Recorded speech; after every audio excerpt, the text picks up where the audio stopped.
ಇನ್ನು ಹನುಮಂತನ ಮೇಲೆ ತಿರುಗಿ ಬಿದ್ದಿದ್ದಾರೆ ಚೈತ್ರ ಅಂತಲೇ ಕೂಡ ಹೇಳ್ಬೋದು. ಹೌದು, ಚೈತ್ರ ಮತ್ತು ಹನುಮಂತ ನಡುವೆ ಈಗ ಮಾರಾಮಾರಿ ನಡುವೆ ನಡೆದಿದೆ.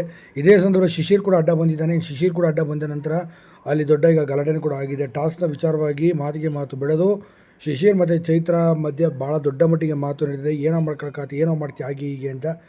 ಏನೋ ಇದೇ ಸಂದರ್ಭದಲ್ಲಿ ಹನುಮಂತ ಅಪೋಸಿಟ್ ಟೀಮ್ ಇದ್ದು ಸಮಾಧಾನ ಮಾಡೋಕ್ಕೆ ಅಂತ ಹೋದಂಥ ಸಂದರ್ಭದಲ್ಲಿ ನೀನು ಸುಮ್ಮನಿದ್ರೆ ಸರಿ ಹನುಮಂತ, ಎಲ್ಲ ವಿಚಾರಕ್ಕೂ ನಂದೆಲ್ಲಿ ಇಡ್ಲಿ ಅಂತ ನೀನು ತಲೆ ಹಾಕ್ಬೇಡ ಅಂತ ಹೇಳಿ ಚೈತ್ರನೂ ಕೂಡ ಇಲ್ಲಿ ಹನುಮಂತನಿಗೆ ಹೇಳಿದ್ದಾರೆ. ಇದೇ ಕಾರಣಕ್ಕಾಗಿ ಹನುಮಂತನು ಕೂಡ ಬೇಸರದಲ್ಲಿ ಒಬ್ಬನೇ ಒಂಟಿಯಾಗಿ ಹೋಗಿ ನಿಂತ್ಕೊತಾನೆ. ಇನ್ನೊಂದು ಕಡೆ ಶಿಶಿರ್ ಮತ್ತು ಚೈತ್ರ ನಡುವೆ ಟಾಸ್ಕ್ನ ವಿಚಾರವಾಗಿ ದೊಡ್ಡ ಮಟ್ಟಿಗೆ ಗಲಾಟೆ ಆಗ್ತದೆ.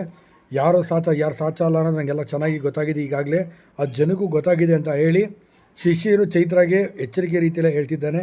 ಅಂದರೆ ಹೋದ ವಾರ ಮಾಡಿದಂಥ ಕೆಲಸದಿಂದ ಹಾಗೂ ಸುದೀಪ್ ಅವರು ಕ್ಯಾಕರ್ಸ್ ಒಗೆದಿದ್ದರಿಂದ ಈ ಎಲ್ಲ ವಿಚಾರವನ್ನು ಇಟ್ಕೊಂಡು ಶಿಶಿರು ಇಂಡೈರೆಕ್ಟಾಗಿ ಟಾಸ್ಕ್ನಲ್ಲಿ ತೆಗೆದು ಮಾತಾಡ್ತಿದ್ದಾನೆ ಅಂದರೂ ಕೂಡ ತಪ್ಪಾಗೋದಿಲ್ಲ. ಬಟ್ ಹನುಮಂತ ಮಾತ್ರ ಹಿಂಗೆ ಅಂದ್ಬಿಟ್ರಲ್ಲ ಅಂತೇಳಿ ಬೇಸರದಲ್ಲಿ ಒಬ್ಬನೇ ಹೋಗಿ ಒಂದು ಕಡೆ ಈಗ ನಿಂತಿದ್ದಾನೆ. ಆಗ ನೀವೇನಂತ